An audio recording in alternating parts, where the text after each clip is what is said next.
BNP প্রতিশ্রুতি দেয়, প্রতিশ্রুতি রাখে, বাস্তবায়ন করে নির্বাচনী ইশতেহার। ৩১ দফা দেয়, ৩২ দফা পর্যন্ত পূরণ করে। এর নাম বিএনপি, বলছেন সরকারের মন্ত্রীরা। অন্যদিকে ৬ মাস বয়সী সরকারকে ব্যর্থ দাবি করে জামায়াত ও এনসিপি বলছে বিএনপি সরকারের অদূরদর্শিতা, দুর্নীতি ও দলীয়করণের ফলে দেশে নানা সংকট দেখা দিয়েছে। জবাবে প্রধানমন্ত্রী তারেক রহমান বলেছেন, তার সরকারের জন্য নয়, নানা সংকট অতীতের স্বৈরাচার সরকারের অব্যবস্থাপনার ফল। এরপরও আকস্মিক সংকটগুলোর জন্য গভীর দুঃখ প্রকাশ করে প্রধানমন্ত্রী তারেক রহমান বলেছেন, সমস্যার সমাধানে তার সরকার কাজ করে যাচ্ছে। সে পর্যন্ত সবাইকে ধৈর্য ধারণের অনুরোধ তার। আর সেই ধৈর্যের যেন বড় অভাব রাজনীতিতে। সুযোগ পেলেই শুধু বিরোধিতা নয়, জনগণকে ধৈর্য শেখানো এবং সঠিক পথ দেখানো রাজনীতিকদের গুরু দায়িত্ব। তা মনে করিয়ে দিয়ে তারেক রহমান বলেছেন, একটি দল হারিকেন সামনে নিয়ে আন্দোলন করছে, অথচ তাদের পেছনে ফ্যান ঘুরে। এমন আন্দোলন না করে বিরোধীদের উদ্দেশ্যে তিনি বলেন, সরকারের চেয়ে ভালো পরিকল্পনা থাকলে দিন গ্রহণ করা হবে, কিন্তু তা না করে জনগণকে বিভ্রান্ত করার চেষ্টা অব্যাহত থাকলে তার সমুচিত জবাব দেওয়ার হুঁশিয়ারি প্রধানমন্ত্রীর। জ্বালানি সংকট সহ যে কোনো সংকটের সমাধান কি শুধুই সরকারের দায়িত্ব, নাকি বিরোধী দলেরও আছে ভূমিকা রাখার সুযোগ? থাকলে বর্তমান বিরোধী দল তা পালন করছে কতটা? এসব নিয়ে আলোচনায় আজ রাজখান স্টুডিওতে আছেন বিএনপির ভাইস প্রেসিডেন্ট শামসুজ্জামান দুদু, আছেন জামায়াত ইসলামের কেন্দ্রীয় নির্বাহী পরিষদ সদস্য মোহাম্মদ সেলিম উদ্দিন এবং আছেন জাতীয় পার্টির মহাসচিব ব্যারিস্টার শামীম হায়দার পাটোয়ারি। স্বাগত জানাচ্ছি আজকের রাজকাহনে। ব্যারিস্টার শামীম হায়দার পাটোয়ারি, মাত্র ৬ মাস এই সরকারের, এবং এই ৬ মাসে এই সরকারকে যখন আমরা বলতে শুনি যে বিএনপি প্রতিশ্রুতি দেয়, প্রতিশ্রুতি রাখে, সরকারের মন্ত্রীদেরকে আজকে আমরা এটিও বলতে শুনেছি বিএনপি ৩১ দফা দেয়, ৩২ দফা পর্যন্ত পূরণ করে। মানে এই ৬ মাসে নানান সংকট আছে, কিন্তু সরকার আসলে সেই সংকটগুলো মোকাবেলা করারও চেষ্টা করছে। আপনার আসলে কি মনে হয় যে সরকার কতখানি চেষ্টা করলো, কতখানি ৩১ দফার জায়গায় ৩২ দফা দাবি তারা পূরণ করেছে? বিএনপির একটা ভালো গুণ আছে, তারা সফট, তুলনামূলক অ্যাগ্রেসিভ হয় না, কথাবার্তাও খুব অ্যাগ্রেসিভ না। মাননীয় প্রধানমন্ত্রীও সিম্পলি চলছেন, সাদা কাপড় পরছেন, স্যান্ডো গেঞ্জি পরছেন, সাদামাটাভাবেই চলছেন, নিজের ব্যাগ নিজে ক্যারি করছেন। সমস্যা হচ্ছে গিয়ে বিএনপি একটা অত্যন্ত জটিল রাজনৈতিক সমস্যার মধ্যে গিয়ে ক্ষমতায় আসছে, একটা জটিল অর্থনৈতিক সমস্যার মধ্যে ক্ষমতায় আসছে, একটা জটিল ইন্টারন্যাশনাল যুদ্ধের সময় ক্ষমতায় আসছে, এবং একটা জটিল রাজনীতির সময় বিএনপি ক্ষমতায় আসছে। এক্ষেত্রে বিএনপি একটা নীতি অবলম্বন করছে, বড় বড় বিষয়ে তারা কোনো মন্তব্য করছে না, চুপ করে আছে উটপাখির মতো, যা হবার হবে, আমরা ইনভলভ হব না, ন্যাচারালি ছেড়ে দিয়েছে, ঘুড়িটা যেখানে গিয়ে উড়ে উড়ুক। এইটা খুব ঝুঁকিপূর্ণ এবং খুব ডেঞ্জারাস। বিশেষ করে জ্বালানি সংকট যে জায়গায় গিয়ে ঠেকছে, একটা প্রবলেম হলো এদেশের মানুষ কোনো কারণ শুনতে চায় না। এদেশের ভোটাররা সবসময় অ্যান্টি এস্টাবলিশমেন্ট, এবং এই অ্যান্টি এস্টাবলিশমেন্ট মানুষকে এখন এই মুহূর্তে বিএনপি স্বস্তি দিতে পারছে না। আমি এটার জন্য বিএনপিকে দায়ী করব না, ফ্যাক্ট রিমেন, মানুষ চরম অস্বস্তিতে আছে। গ্যাস নাই, সিএনজি নাই, এবং এই যে জিনিসগুলোতে মানুষ অস্বস্তিতে আছে, এগুলো সরাসরি মানুষের ইনকাম এবং ডেইলি কমফোর্টে এফেক্ট ফেলছে। রান্না, প্রধানমন্ত্রী কিন্তু আসলে আবার দুঃখ প্রকাশ করেছেন, মানে তিনি এটিও বলেছেন যে তার সরকার কাজ করছে, এবং এই সমস্যাগুলো তো আসলে বিগত সরকারের সময় রেখে যাওয়া সমস্যা, সেগুলো আসলে এক ধরনের উত্তরাধিকার সূত্রে এই সরকারকে পেতে হয়েছে। এটা সব সরকার বলে, হ্যাঁ এটা সত্য, কিন্তু আমি মনে করি দক্ষতার সাথে চালালে হয়তোবা কিছু প্রবলেম সলিউশন সমাধান করা যেত, কিছু প্রেডিকশন করা যেত। আওয়ামী লীগের আমলে আওয়ামী লীগ নিষ্ঠুরভাবে দেশ চালিয়েছে, কিন্তু তাদের একটা সময় পর্যন্ত এই ধরনের সমস্যা তারা জনগণকে ফেস করতে দেয়নি। তারা একদলীয় শাসন করেছে, একদলীয় ভোট করেছে, জোর করে ক্ষমতায় ছিল, কিন্তু আবার জনগণের সার, জনগণের বিদ্যুৎ, জনগণের পানি, জনগণের তেল, এইটা কিন্তু মেনটেন করতে পেরেছিল। কেন? তারা খুব দক্ষ অ্যাডভাইজারের হেল্প নিয়েছিল। মেনটেন করতে পেরেছিল কেন? দক্ষ সচিবদের হেল্প নিয়েছিল, এবং তারাও হোল হার্টেডলি সরকারকে সেই সময় হেল্প করেছিল। বর্তমান সরকারে দক্ষ আমলা, সাবেক আমলা কতজন হেল্প করছে? এটা একটা বড় সমস্যা হচ্ছে। বিএনপি আগের 2001-এর বিএনপি আর 26-এর বিএনপি এক হবে না। 2001-এর বিএনপি তার 95 সালের বিএনপিকে নিয়ে আসতে পারছে, তার সেই সেট ছিল। এখন 17 বছর পরে আপনি তো 2005-এর সেট আনতে পারবেন না। সো বিএনপিকে বিদ্যমান রেখে যাওয়া কাঠামোতেই দেশ চালাতে হচ্ছে। জামাতের যেমন যেই কাঠামোর কথা আপনি বলছেন, সেই কাঠামোতে কিন্তু বাংলাদেশ নতুন একটা বিরোধী রাজনৈতিক দলও দেখতে পেয়েছে, সেই দলটারও তো একটা ভূমিকা থাকার কথা এই সংকটের সময়। না, সংকটে তারা সমালোচনা করাও একটা বড় ভূমিকা, সমালোচনা করার ভূমিকাটাও বিশাল ভূমিকা, তোষামত করা তো আর কোনো সমাধান না। আমি মনে করি যেটা বিএনপির জন্য যে প্রবলেমটা হয়েছে, তারা পলিটিক্যালি ব্যুরোক্রেসিকে, পুলিশকে বিশ্বাস করতে পারছে না। সেটা যৌক্তিক কারণ আছে, কিন্তু আপনার বিশ্বাস করা ছাড়া আর তো কোনো বিকল্প নাই। আপনি 18 লক্ষ আমলাকে পরিবর্তন করে দেশ চালাতে পারবেন না। সো বিএনপির উচিত দেশ চালাতে যারা অভিজ্ঞ তাদের অ্যাডভাইস নেওয়া। সাবেক প্রচুর আমলা আছে, সাবেক পুরুষ হতে পারে, তারা আগের রিজিমেরও অংশ ছিল, হতে পারে, কিন্তু তারা এদেশের মানুষ, তারা এদেশেই থাকছে, তারা এদেশেই করতে চায়, তাদের সহযোগিতা নিতে হবে। আপনি যখন পলিটিসাইজ ওয়েতে দেশ চালাবেন, তখন আপনার মেরিট সিলেকশনটা ছোট হতে হতে একদম ছোট গণ্ডিতে চলে আসবে। ফলে যেটা হবে, দেশ চালাতে যাদের অভিজ্ঞতা নাই, যারা কোনোদিন মন্ত্রী ছিল না, এমপি ছিল না, সচিব ছিল না, যারা কনস্টিটিউশন অভিজ্ঞতা নেই, তাদেরকে নিয়ে আপনি দেশ চালাচ্ছেন। ফলে হচ্ছে কি, আপনার ভুল হওয়ার সম্ভাবনাটা অনেক বেশি। এটা খুব ঝুঁকিপূর্ণ। আমি মনে করি ঝুঁকিটা বিএনপিকে তাহলে এই মুহূর্তে ঝুঁকিপূর্ণ রাজনীতির মধ্যে দিয়ে যাচ্ছে বলে আপনার মনে হয়? বিএনপির সামনে খুব বেশি অপশনও নাই, কিন্তু বিএনপির এই মুহূর্তে উচিত ইনফর্মালি হলেও তার একটা স্ট্রং অ্যাডভাইজারি প্যানেল করা, যারা দেশকে দ্রুত স্বস্তি দিবে। অবশ্যই দীর্ঘমেয়াদী প্ল্যান বিএনপির থাকতে পারে, কিন্তু জনগণ কি অতদিন অপেক্ষা করবে? জনরোষ তো হবে, অসন্তোষ বাড়বে, এবং জনগণ তখন রাস্তায় নেমে যাবে। আবার এই জনরোষের পেছনেও কারো কারসাজি আছে কিনা, এবং উস্কানি থাকতেই পারে সবারই। যখনই আপনি ডেলিভারি দিতে পারবেন না, মানুষ মোটা দাগে কি চায়? মানুষ মোটা দাগে স্বস্তি চায়, নিরাপত্তা চায়। এই স্বস্তি নিরাপত্তা এখন পর্যন্ত দেশে আসেনি, আসবেও না, কারণ এই দেশটা এখন দরিদ্রের সংখ্যা বাড়ছে। আমি কালকে একটা পত্রিকায় পড়লাম, পাকিস্তানে এই মুহূর্তে নাকি 4 কোটি লোক ভিক্ষুক, এবং পাকিস্তানে কোনো থিওরি কাজ করছে না, বিকজ 4 কোটি ভিক্ষুক তৈরি হয়ে গেছে। আমাদের দেশে এই মুহূর্তে বেকারের সংখ্যা কত? অ্যাটলিস্ট 1 কোটি। তাদের মধ্যে রিসেন্ট বেকার কত? অ্যাটলিস্ট 50 লাখ। এই লোকগুলো কী করবে? এরা আস্তে আস্তে ক্রাইম করবে, এরা আস্তে আস্তে পলিটিক্যাল ক্রাইম করবে। কয়টা পুলিশ দিয়ে আপনি ঠেকাবেন? পুলিশ বা কেন আগাবে? হোল ইকোসিস্টেমটা ভেঙে পড়বে। সংকট আছে নানাবিধ, কিন্তু দায় আসলে শুধুই সরকারের উপর চাপিয়ে দেওয়ারও বা সুযোগ থাকে কিনা? মোহাম্মদ সেলিমউদ্দিন, আজকে খোদ প্রধানমন্ত্রী বলেছেন যে 71 একটি গোষ্ঠীর ভূমিকা সবাই জানে, অতীত বিবেচনায় সতর্ক থাকার কথাও তিনি স্পষ্ট করে বলেছেন। মানে আপনারা নানানভাবে আসলে জনগণকে বিভ্রান্ত করার চেষ্টা করছেন, যেখানে প্রধানমন্ত্রী আপনাদেরকে আহ্বান জানিয়েছেন যে শুধু বিরোধিতা নয়, জনগণকে ধৈর্য শেখানো, সঠিক পথ দেখানো রাজনীতিবিদদের একটা গুরু দায়িত্ব। মানে সেই গুরু দায়িত্বটাকে এই মুহূর্তে বিরোধী রাজনৈতিক দল পালন করছে না।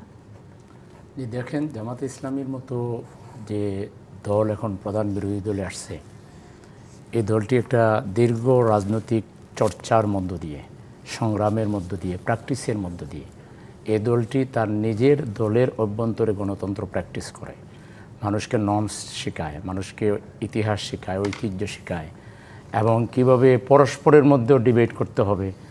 একটা মাত্র দল বাংলাদেশে আছে যেটাতে পড়ালেখা করা লাগে, জ্ঞান চর্চা করা লাগে। অন্যরাও করে, কিন্তু এখানে একটা রুটিন, এটা একটা সিস্টেমের মধ্যে দিয়ে করা লাগে, নাইলে এখানে দল করা যায় না। তো সেই দল বাংলাদেশের কোনো ক্ষতি হোক, বাংলাদেশ আনস্টেবল হোক, বাংলাদেশ ভবিষ্যতের জন্য কোনো অনিশ্চিত গন্তব্যের দিকে যাক, এই দল কখনো সেটা চাইবে না, চাইতে পারে না। জামাতে ইসলামী একটা দায়িত্বশীল বিরোধী দল হিসাবে, বিরোধী দল হলো জনগণের কণ্ঠস্বর। জনগণ এই মুহূর্তে গ্যাস পাচ্ছে না, বিদ্যুৎ পাচ্ছে না, উল্টো বিদ্যুতের হিডেন চার্জ দিতে হচ্ছে, বুতুড়ি বিল দিতে হচ্ছে, দাম দফায় দফায় বাড়ানো হচ্ছে। তো বিরোধী দল যদি এখানে কি করবে? তাইলে বিরোধী দল কি সরকারকে ধন্যবাদ প্রস্তাব পাঠাবে যে মাননীয় প্রধানমন্ত্রী আপনি খুব ভালো কাজ করছেন? না জনগণের পক্ষ হয়ে বিরোধী দল কথা বলবে? জনগণের পক্ষ হয়ে বিরোধী দল কথা বলার অর্থ না যে এই সরকারকে কালকে ফেলে দেওয়ার কথা বলা হচ্ছে। এই সরকার তো 5 বছরের জন্য নির্বাচিত হয়েছে। এই সরকার 5 বছর দেশ শাসন করবে, এটাই জনগণের চাওয়া, এটা জামাত ইসলামের চাওয়া, এটা সবার চাওয়া। কিন্তু সরকারের বিরুদ্ধে গঠনমূলক সমালোচনার অর্থ না যে সরকারকে কালকেই ফেলে দেওয়া।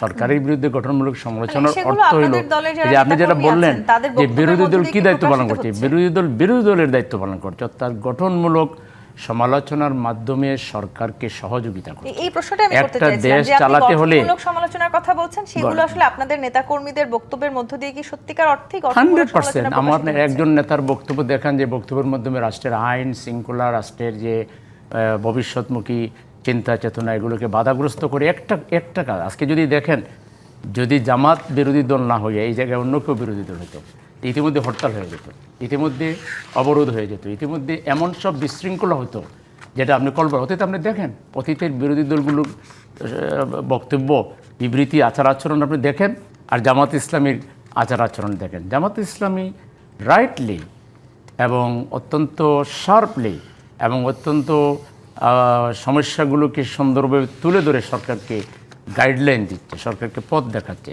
একটা দায়িত্বশীল বিরোধী দল এটা কাজই হলো সরকার যেখানে ব্যর্থ হবে, সরকার যেখানে দায়িত্ব পালন করতে পারবে না, তাকে তার দায়িত্ব পালনে সহযোগিতা। আপনি যখন দায়িত্বশীলতার আমরা তো কথা বলছেন, সরকারে একই নাই, সময় আমরা আপনাদের চাইলে তো যারা সিদ্ধান্ত দিতে পারবো না, কিন্তু আমরা ঐক্যজোটে পরামর্শ আছেন, দিতে পারবো, হ্যাঁ, বুদ্ধি সেই দিতে পারবো। ঐক্যজোটের যে সমাবেশ সেখানে আমরা দেখলাম যে মানে পেছনে ফ্যান ঘুরছে কিন্তু সামনে হারিকেন নিয়ে আসলে এটা একটা সিলি কথা হইতে পারে, পিছনে ওই জায়গায় ফ্যান তারা অ্যারেঞ্জমেন্ট করছে, সেখানে হয়তো তারা জেনারেটর লাগিয়েছে, জেনারেটর লাগানো আর বিদ্যুৎ না থাকা এটা কি এক জিনিস কত হলো? এটা রাষ্ট্রের দায়িত্বশীল জায়গা থেকে এটা খুব বড় সমালোচনা আমি মনে করি না। তারা হারিকেন প্রতীকীভাবে এখানে নিয়ে এসেছে, বোঝাতে চেয়েছে যে এখন হারিকেনই সম্বল, মোমবাতি সম্বল। কারণ বিদ্যুৎ নাই তো এখন কী জ্বালাবে, হারিকেন তো জ্বালাইতে হবে, মোমবাতি তো জ্বালাইতে হবে। এটা একটা ভদ্রজনিত এবং এটা অত্যন্ত স্মার্ট একটা কর্মসূচি তারা পালন করেছে। কারো ভালো কাজকে তো এমনভাবে উপস্থাপন করা ঠিক না যে এটা মন্দ। প্রধানমন্ত্রী যখন একটা ভালো কাজ করেন আমরা তো প্রশংসা করি। একটু আগে শামীম পাটোয়ারি বললেন সহজ সরল জীবনযাপন করেন, নিজে পানির বোতল পড়ে গেছে তুলতেছেন নিজে নিজে, ওয়েল অ্যান্ড গুড, এটা তো চমৎকার। তো ওনার এটা তো প্রশংসা করতে হবে না, এটাও বলতে হবে যে প্রধানমন্ত্রী কেন পানি তুললেন, কেন বোতল তুললেন। আপনি প্রত্যেক জায়গায় যদি সমালোচনা দেখেন তাহলে কারো কোনো ভালো কাজের তো মূল্যায়ন হবে না। আমি মনে করি এনসিপি ওখানে যেটা করেছে তারা রাইটলি হারিকেন সামনে এনে তারা জাতির সামনে এটাই তুলে ধরার চেষ্টা করেছে যে বিদ্যুৎ নাই, আমরা হারিকেন দিয়ে চলছি, মোমবাতি দিয়ে চলছি। এটা জাস্ট একটা স্মার্ট প্রতিবাদ, স্মার্ট একটা প্রতিবাদ। বিদ্যুৎ নাই এই দায় আসলে শুধুই কি সরকারের? জামায়াতে ইসলামের সেক্রেটারি জেনারেলও বলেছেন যে গ্যাস বিদ্যুতের সংকটের জন্য সরকারের দুর্নীতি এবং দলীয়করণ যে করেছেন আপনারা সেটিই দায়ী। এবং তারা আসলে এটিও বলছে যে জামায়াতে ইসলামী সরকারের গঠনমূলক সমালোচনা করছে কিন্তু সরকার আসলে সেই সমালোচনাটা নিতে পারছে না। সাথে একটু জুড়ে দেই, ব্যারিস্টার শামীম পাটোয়ারি যেটি বললেন যে এই মুহূর্তে সরকার উট পাখির মতন আচরণ করছে, সত্যি কি করছে? আপনাকে ধন্যবাদ। দুইজন অত্যন্ত বিচক্ষণ বক্তা, রাজনীতিবিদ এবং যারা আমাদের অনুষ্ঠান দেখছেন সকলকে শুভেচ্ছা। উট পাখি তো উট পাখি, তার সঙ্গে বর্তমান যে সমস্যা, যেটা যদি আমি সমস্যা হিসেবে গ্রহণ করি তাহলে উট পাখির সঙ্গে তার সম্পর্ক নাই। আর ভালো মন্দ মিশায়ে একটা পরিস্থিতি সামনের দিকে যাচ্ছে। আপনি 6 মাস আগে সরকার ক্ষমতা গ্রহণ করেছে, সরকার যদি খারাপই হয়, আস্থাহীনতার পর্যায়ে থাকে, তাহলে পরে সরকারের আপনি লক্ষ্য করবেন 12 ফেব্রুয়ারি নির্বাচনে অ্যাবসলিউট মেজরিটি পায় না। মানে তার আগে তো একটা ব্যাকগ্রাউন্ড আছে, সেটা 18 বছরের লড়াই, 18 বছরের সংগ্রাম, সেই জায়গাতে মানুষের আস্থার জায়গাটা তৈরি হয়েছে। আমি অস্বীকার করি না জ্বালানি সংকট নেই দেশে, সরকারও করে না। এর জন্যে আমাদের মাননীয় প্রধানমন্ত্রী জনাব তারেক রহমান দুঃখ প্রকাশও করছে মানুষের কষ্টের কারণে। কিন্তু বিরোধী দল যেভাবে আক্রমণাত্মক সমালোচনা করছে সেটা প্রত্যাশিত না। বিরোধী দল অনেক ক্ষেত্রেই সরকারকে সমর্থন জানিয়েছে, কিন্তু এই জায়গাটায় এসে বিরোধী দলের সীমাবদ্ধতা আমার বিবেচনায় একটু বেশি প্রকট হয়ে গেছে। বাংলাদেশের রাজনীতিতে বিরোধী দল সরকারের ত্রুটি বিচ্যুতি এগুলো তুলে ধরবে, এটা আশ্চর্য হওয়ার কিছু নেই। আর এবারকার বিরোধী দলের আমি ধন্যবাদ দিই যে আগে যে কোনো বিরোধী দলের সঙ্গে এই বিরোধী দল, এই সরকার, এই বর্তমান শাসন ব্যবস্থার পার্থক্য আছে।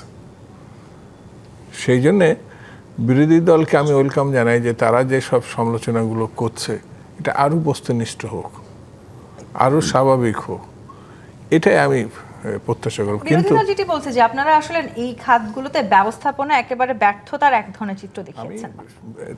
বলি যে এর আগের গ্যাস উত্তোলনের কোনো মানে শেখ হাসিনা, ডক্টর ইউনূস সাহেবের এই সরকার মানে দীর্ঘ 18 বছর 18 মাস 20 বছর ধরে তো এই জ্বালানি সংকট আমদানি নির্ভর করা হয়েছে। মানে সেই আমদানি ব্যবসা করলে যে 2 পয়সা পাওয়া যায় সেটার মধ্যে নিয়ে যাওয়া হয়েছে। তো আমাদের দেশে এই ধরনের সংকটটা বিএনপি করে না, আমদানি নির্ভর তো আপনি যেমন এই যে আজকে একটা খুব বাস্তবোচিত কথা অর্থমন্ত্রী বলেছেন, বলেনি যে 1 মাসের ভিতরে 15 দিনের ভিতরে এটা ঠিক হয়ে যাবে। এই গ্যাস যতক্ষণ পর্যন্ত আপনি না তুলতে পারবেন, আমদানি নির্ভরতার মধ্যে থাকবে, এটা বৈষয়িক কোনো সংকট না, এটা আন্তর্জাতিক সংকটের ভিতরে। যেমন এই যে ইরান আর আমেরিকার যে যুদ্ধ, মানে তেল বা যে জিনিসগুলো আমাদের সংকটের কারণ হয়েছে, এটা আমাদের দেশের কারণে হয়নি, কিন্তু এটা আপনাকে ফেস করতে হচ্ছে। ঠিক তেমনি এই সংকটটা পূর্বতন অবস্থা থেকে তৈরি হয়েছে, কিন্তু আপনি সেটা যদি মীমাংসা করতে চান এবং আপনি যদি এটা মানে সত্যিকারের মানে মীমাংসা করতে একটু সময় লাগবে। তো সেই সময়টা আমি মনে করি না যে বিরোধী দল বা দেশবাসী মানে একেবারে সময় দিতে নারাজ, কিন্তু বাস্তবোচিত যে কিছু জিনিস আছে প্রতিনিয়ত মানুষের টাচ করে। যেমন এখন খুব প্রচণ্ড গরম, তো মানে একটা গরিব মানুষ বা একটা মানে ধনী লোক সবাই চাবে বিদ্যুৎটা থাক, পাখাটা ঘুরুক, কিন্তু যখন বিদ্যুৎ না থাকবে সব মানুষ অসহায়ের মতো পড়ে যাবে। শুধু এই জায়গাটা না, কিন্তু শিল্প কারখানা থেকে শুরু করে হ্যাঁ সব পাশাপাশি আছে এখানে, যদি শিল্প কারখানা খোলা রাখা সম্ভব না হয় তাহলে বেকারত্বর যে ঘটনাটা সেটা আবার সামনে চলে আসে। আপনারা যখন বলার চেষ্টা করছেন যে এই যে সমস্যাগুলো সেটা আসলে দীর্ঘদিনের রেখে যাওয়া এক ধরনের ফলাফল, মানে এই সংকটকালীন সময়টাতে এসে সরকারকে এই হাল ধরতে হচ্ছে, ঠিক একই সময় যখন আসলে বিরোধী রাজনৈতিক দল বলে বিএনপির অদূরদর্শিতা বা বিভিন্ন প্রতিষ্ঠানে ব্যাপক দুর্নীতি করেছে বা দলীয়করণের কারণে, মানে শুধু এই 6 মাসের দুর্নীতি বা দলীয়করণের কারণে কি এত বড় সমস্যার সৃষ্টি হয়ে গেল? এই প্রশ্নটার উত্তর নিব, একটা বিরতি নিতে চাই। জিপিএইচ ইস্পাত নিবেদিত রাজকাহন থেকে একটি বিরতি নিয়ে ফিরছি, সাথেই থাকুন। আরেকবার আমন্ত্রণ জিপিএইচ ইস্পাত নিবেদিত রাজকাহনে। মোহাম্মদ সেলিমউদ্দিন, আপনারা বলছেন যে বিএনপির অদূরদর্শিতা, বিভিন্ন প্রতিষ্ঠানে ব্যাপক দুর্নীতি এবং দলীয়করণের কারণে দেশে বিদ্যুৎ এবং গ্যাসের এই সংকট চরমে উঠেছে, মানে এই 6 মাসেই কি আসলে এই সংকটটা তৈরি হয়েছে বলে আপনারা মনে করছেন, বা 6 মাসে তৈরি সংকট দূর করতে এত দীর্ঘ সময় বিএনপির লাগছে বলে মনে হয়? না, এটা তো আর আমরা বলছি না, এটা হলো দেশি বিদেশি বিভিন্ন সংস্থা, সংগঠন, ব্যক্তি, আমাদের দেশের পত্রপত্রিকা, বিএনপির তৃণমূলে যে ব্যাপক যে দুর্নীতি করছে এবং সুশাসন দিতে পারছে না, দুর্নীতি থেকে যে বিএনপি বেরিয়ে আসতে পারে নাই, এটা তো প্রমাণিত সত্য। বিএনপি আসলে পুরাতন ডাচির যে রাষ্ট্র পরিচালনার যে নীতি, এখান থেকে বেরিয়ে আসতে পারে নাই। প্রথমত বিসমিল্লাহ গলত করে ফেলছে যে তারা যে গণতান্ত্রিক সংবিধান রচনা করার কথা ছিল, জুলাই সনদের আলোকে, হাবুটের আলোকে যেভাবে একটা গণতান্ত্রিক কাঠামো তৈরি করার কথা ছিল এবং ক্ষমতাকে বিকেন্দ্রীকরণ করার কথা ছিল। জুলাই সনদের সবচেয়ে বড় শক্তিটা ছিল যে ক্ষমতাগুলোকে বিভিন্ন ভাগে, যেমন সুপ্রিম কোর্টের হাতে কিছু ক্ষমতা, তারপরে আপনার দুদকের হাতে ক্ষমতা, তারপরে গুম কমিশনের হাতে ক্ষমতা, মানবাধিকার কমিশনের হাতে ক্ষমতা, পুলিশের হাতে ক্ষমতা, অর্থাৎ একটা গণতান্ত্রিক শাসন ব্যবস্থা রচনা করার জন্য যে প্রস্তাবগুলো দেওয়া হয়েছিল, কিন্তু প্রথমেই এগুলোকে গোলেমালে করে ফেলেছে। কারণ তাদের চিন্তা হলো এগুলো যদি আমরা এইভাবে বিভিন্নভাবে দিয়ে দিই তাহলে তো আমরা ক্ষমতাহীন হয়ে গেলাম। তাদের দরকার ওই যে শেখ হাসিনা অ্যাবসলিউট পাওয়ার। আমাদের বিরুদ্ধে তাদের কথাটা আগে শোনেন, তাদের কথাটা যেটা জানতে চাইছেন এটা শোনেন। আমাদের বিরুদ্ধে থাকলে বলবেন, আমরা আনসার দিব, তারা বলবে আমরা আনসার দিব। বললেই তো আর একজনের বিরুদ্ধে একজন বললেই তো আর বলা মানুষ বিশ্বাস করবে না। আজকাল মানুষ অনেক সজাগ। আজকে আমরা যেটা বিএনপি বিরুদ্ধে যেটা বলছি, আমরা বলছি না, আমরা জামাত বলছি না, এটা হলো দেশি বিদেশি, আমি তো বলছি বিভিন্ন জার্নাল, বিভিন্ন গবেষণা সংস্থা যারা আছে, যারা এগুলো খোঁজখবর রাখে, তারা বলতেছে যে বিএনপি সুশাসন দিতে পারে নাই, বিএনপি আপাতমস্তক দুর্নীতির সাথে লিপ্ত। এগুলো তো বিভিন্ন ঘটনা প্রকাশ পাচ্ছে, যা প্রকাশ পাচ্ছে যথেষ্টর কোনো ব্যাপার না। ব্যাপারটা হলো বিএনপিকে এখান থেকে বেরিয়ে আসা উচিত ছিল। বিএনপি নতুন একটা শাসন উপহার দেওয়া দরকার ছিল, কারণ জুলাই বিপ্লবের আকাঙ্ক্ষার আলোকে দেশে একটা রিফর্ম হওয়া দরকার ছিল, কিন্তু বিএনপি নিজের মধ্যেই রিফর্ম করে নাই। বিএনপি যা করছে দলীয়করণ করছে, বিশ্ববিদ্যালয়ের ভিসি থেকে শুরু করে একটা কেরানি পর্যন্ত নিয়োগ দেওয়ার ক্ষেত্রে দলীয় লোক অন্তর্বর্তীকালীন সরকার সময় সব বিশ্ববিদ্যালয়ে আপনাদের সব দলীয় লোক ছিল, আপনি সেই অন্তর্বর্তী অভিযোগ আবার ছিল। পেছনে চলে যান কেন? এই যে একটা মানে আমাদের রাজনীতির যে একটা আপনাদের সময় মানে আমাদের দুটো- রাজনীতির এই যে আপনাদের সাংবাদিকদেরও একটা এটা একটা মানে ভালো চরিত্র হোক আর খারাপ চরিত্র হোক, যে এই লাভ দিয়ে পিছনে চলে তাহলে তো যান। রাজনীতিকদেরও আসলে নিজেদের দায়টাও সামনের নিতে রাজনীতি হবে। করেন, নিশ্চয়ই, সামনে এখন নিজেদের দায়ও তো নিতে এই হবে। মুহূর্তে কি হচ্ছে সেটা দেখেন। এই মুহূর্তের আলোচনা হচ্ছে, এই মুহূর্তের আলোচনা হলো বিএনপি দেশে সুশাসন দিতে ব্যর্থ হয়েছে। এটা জামাতের শামসুজ্জামান কথা না। দুদু, এই মুহূর্তে এই সবচেয়ে বড় মুহূর্তের আলোচনা কথা হলো বিএনপি সুশাসন বিএনপি দিতে ব্যর্থ দেশে হয়েছে এবং আপনারা সুশাসন গোড়াতেই গলত দিবে করেছেন। যে সেরকম কোনো লক্ষণও আমরা দেখছি না, জনগণ শামসুজ্জামান দেখছে না। সুতরাং আপনি ওনাদের মধ্যে তো আগে মানসিক পরিবর্তন আনতে হবে, জি, চিন্তার একটু পরিবর্তন উত্তরটাই নেই, আনতে আপনার হবে, উত্তরটাই নেই। ওনাদের শামসুজ্জামান দুদু। দৃষ্টিভঙ্গির পরিবর্তন আনতে হবে, তাইলে না তার পরিবর্তন হবে। আপনারা গোড়ায় গলত করেছেন এবং আপনাদের মধ্যে মানে পরিবর্তনের কোনো লক্ষণ নাই। 100 বছরের মধ্যে 100 বছর প্রায় কাছাকাছি যে পার্টি তৈরি হয়েছে, এই প্রথম সরকার না বিরোধী দলের আসনে আসছে 100 বছরের পরে। তো এই দেশ ভূখণ্ড আবার পাকিস্তান, বাংলাদেশে, এখানে আবার মুসলিমের সংখ্যা বেশি, প্রায় 80-র উপরে।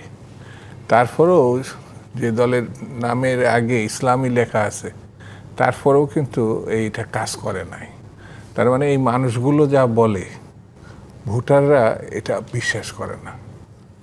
এই যে যেমন একটা শব্দ সীমাহীন দুর্নীতি, আমি আজকে এই টকশোতে না আসলে পরে যে বিএনপি সীমাহীন দুর্নীতির মধ্যে ঢুকে পড়ছে, এটা তো আমি কোনো রকম টেলিভিশন, বিতর্ক, মিডিয়া, পত্রপত্রিকা আমি পড়ি নাই, বুঝছেন? তো আবার এই যে আপনি একটুখানি পিছনে গেলে পরে আবার অসুবিধা আছে।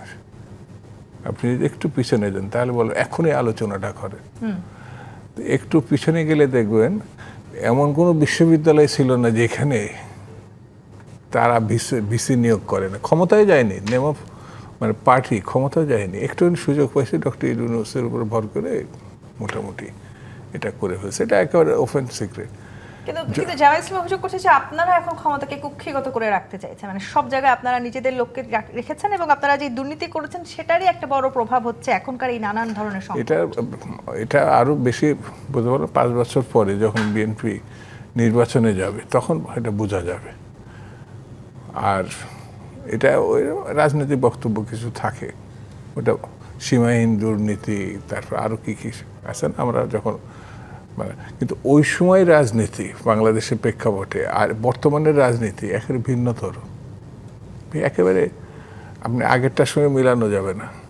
সেই জন্য আমার কাছে মনে হয়েছে যে বাংলাদেশের রাজনীতিতে আপনি যেভাবে করেন না কেন, আলোচনা করেন না কেন, অন্তর্বর্তীকালীন সরকার ডক্টর ইউনূস বাংলাদেশের রাজনীতিতে যে কালো অধ্যায়ের সৃষ্টি করছে এবং তার দায়টা যে রাজনৈতিক দলের উপর বর্তায়, সেটা থেকে তাদের বেরিয়ে আসা খুব জরুরি।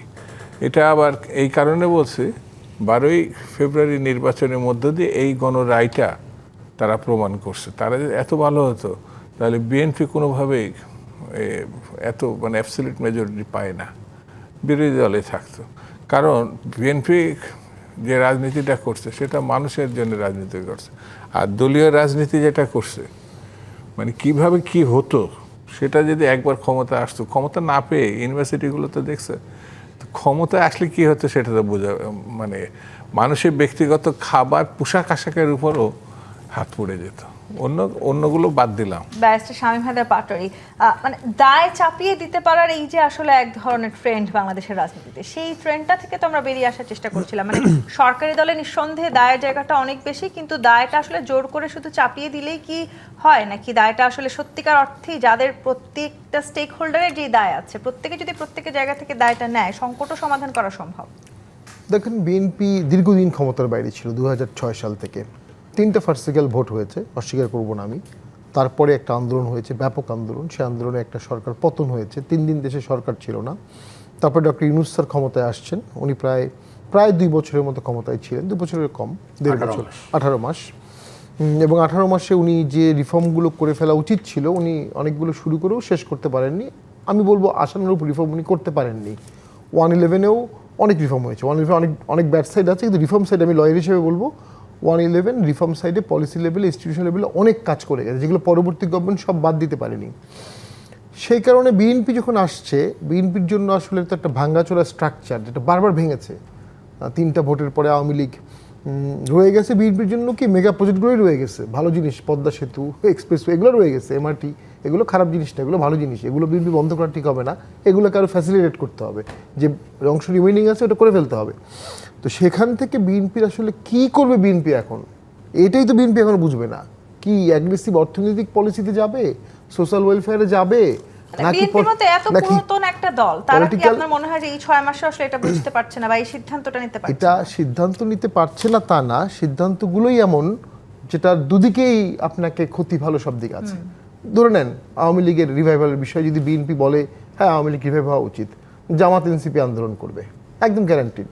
আবার বিএনপি যদি আওয়ামী লীগকে রিভাইভ হতে না দেয়, এটারও কিন্তু একটা পলিটিক্যাল দায়, প্রতিবেশী দেশের প্রেশার, এটা আমরা ওপেন সিক্রেট হয়ে গেছে এখন, এগুলো আসতে থাকবে এবং এটা বাড়তে থাকবে, সারমাউন্টেবল হবে এক পর্যায়ে, এবং ক্রাইসিসও বাড়তে, যেমন তেলের জন্য আমাদের প্রতিবেশী দেশের হেল্প লাগতে পারে, জ্বালানির জন্য হেল্প লাগতে পারে, ক্রাইসিস টাইমে আমরা ওখান থেকে কুইক তেল পেতে পারি।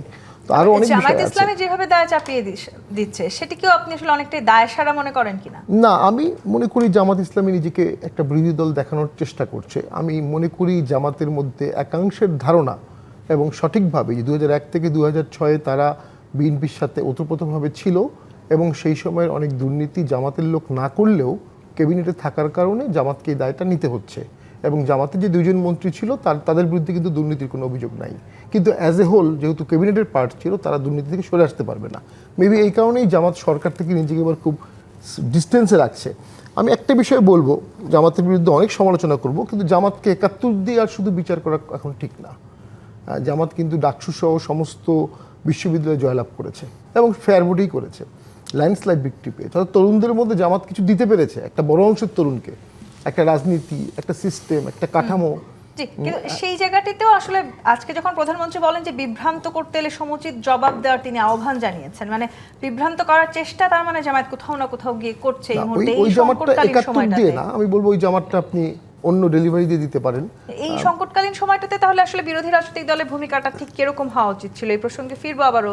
জিপে ইস্পাত নিবেদিত রাজখান থেকে আরেকটি বিরতি নিয়ে ফিরছি, সাথেই থাকুন। জিপে ইস্পাত নিবেদিত রাজখান দেখছেন, ব্যারিস্টার শামীম হায়দার পাটোয়ারি। প্রধানমন্ত্রী বারবার বলেছেন যে সরকারের চাইতে যদি ভালো পরিকল্পনা থাকে সেটি তিনি আসলে গ্রহণ করবেন, এবং বিরোধী রাজনৈতিক দলকে উদ্দেশ্য করে বারবার এই কথা বলেছেন। আমরা দেখেছি এনসিপির এক নেতা, তিনি আজকে তার ভেরিফাইড ফেসবুক পেজে পোস্টও দিয়েছেন, তিনি প্রধানমন্ত্রী সেই চ্যালেঞ্জ গ্রহণ করেছেন। এমনকি জামায়াত ইসলামীও কিন্তু নানান চারটি পরিকল্পনার কথা বলেছে। মানে এই পরিকল্পনার মধ্য দিয়ে ভাই যখন বারবার এই ধরনের আহ্বান জানানো হচ্ছে, একই সময় আবার আমরা এটিও দেখলাম প্রধানমন্ত্রীকে বলতে যে তার যদি জনগণকে বিভ্রান্ত করার চেষ্টা অব্যাহত থাকে সেক্ষেত্রে সমুচিত জবাব দেওয়া হবে। কোনটি আসলে সামনের দিকে এগিয়ে যাচ্ছে?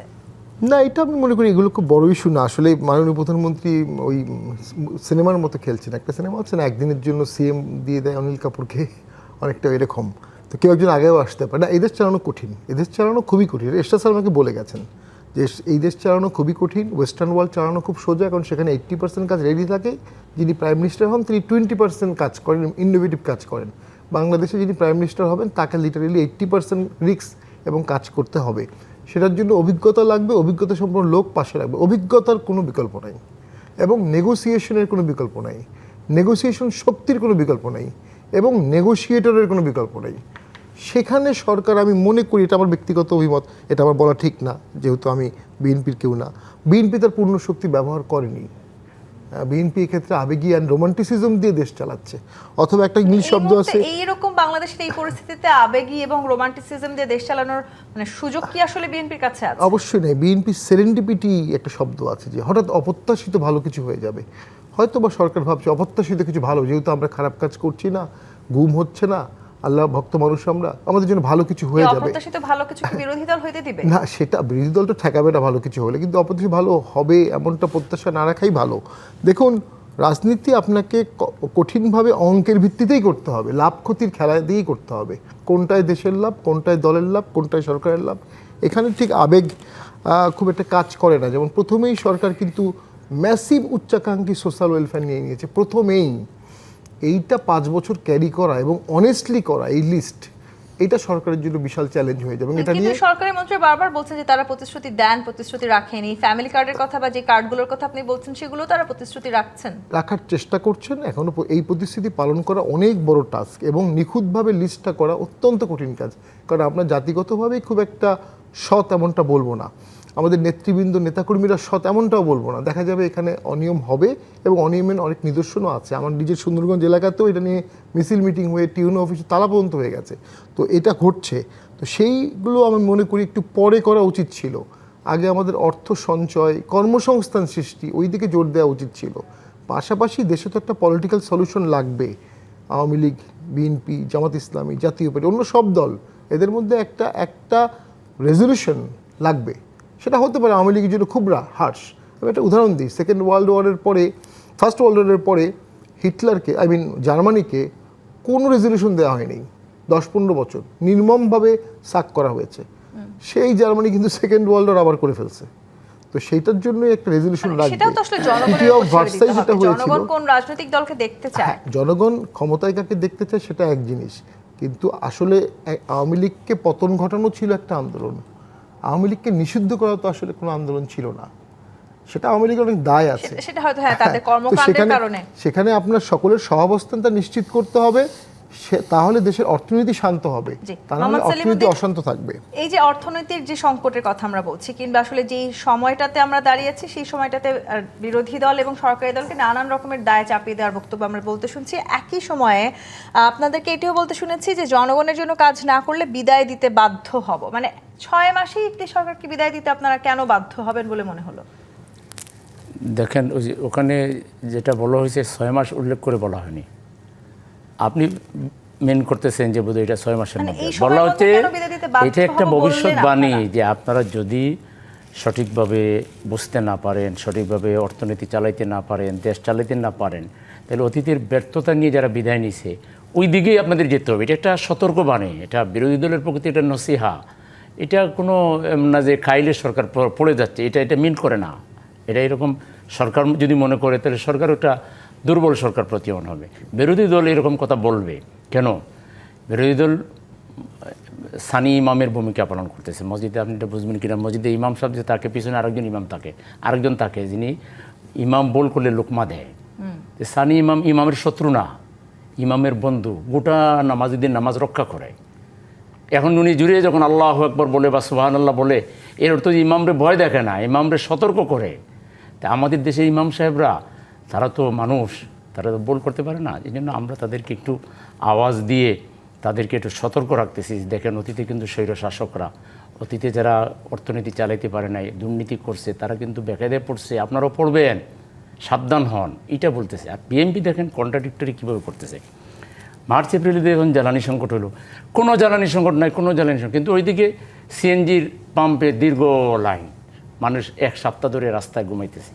আমরা যখন চিল্লাপাল্লা করলাম পার্লামেন্টের বাইরে, তখন বিরোধী দলের প্রস্তাবের প্রেক্ষিতে কমিটি করে দিল, সরকারি দল বিরোধী দলের যৌথ কমিটি। মে মাসে বলল ওকে, মানে সব কিছু কমপ্লিট, এখন আর কোনো জ্বালানি সংকট নাই। এখন এসে বিরোধী দলের কাছে প্রস্তাব চাচ্ছে যে আপনারা আমাদেরকে সমাধানের প্রস্তাব দেন। তার মানে কি, আসলে সমস্যার সমাধান হয় নাই, কিন্তু সমাধান হয়েছে একটা এটা তো সরকারের তরফ থেকেও বলা হচ্ছে আমরা যে কথা হচ্ছে সরকার কেন এখানে সরকার বিষয়টা বিষয়টাকে এরকম হালকাভাবে নিচ্ছে কেন? জ্বালানি সমস্যা একটা মৌলিক সমস্যা। দেশের শিল্প কলকারখানাগুলো বন্ধ হয়ে আছে, মানুষের বিনিয়োগ পড়ে আছে, সেখানে সামনে শ্রমিক ছাঁটাই শুরু হবে, মানুষের বেকারত্ব যে আরও বাড়বে, তখন সরকার সামাল দিবে কিভাবে? সরকার কি একাই দেশ সামাল করবে? সরকারের সাথে বিরোধী দলের দায় আছে। আমাদের চিল্লাই তবে তো বিপদে বেশি পড়াবার আগে সরকার যদি আইসিইউতে চলে যায়, ওরা বের করে আনাও যেতে পারে, নাও তো যেতে পারে। আইসিইউতে যাওয়ার আগে ক্যাবিনেট থাকাকালীন সময় তাদেরকে আমরা একটু সহযোগিতা করতেছি, তারা যেন সঠিক পথে সঠিক ভূমিকা নেন। 6 মাস কিন্তু সময় একবারে কম না, আপনি অনেক বেশিও না, আবার অনেক কমও না। 6 মাসে সরকার পথ দেখাইতে পারতো যে আমরা জ্বালানির ব্যাপারে আমদানি নির্ভরতা কমিয়ে আমরা এইভাবে গ্যাস অনুসন্ধান করব, আমরা গ্যাস অনুসন্ধান করব, আমরা বিনিয়োগ করব, এগুলো কিছু সরকার মানুষকে আশাবাদী করতে পারতো। শুধু বিরোধী দলের কথা শুনে রাগ করলে তো হবে না। বিরোধী দলের সঠিক হারিয়েছে কিনা এতক্ষণ তো বুঝলেন যে আপনি 3বার 4বার করে একটা কথা বলার চেষ্টা করার পরে আমার মাননীয় বন্ধু এটা শেষ করতে পারছে না।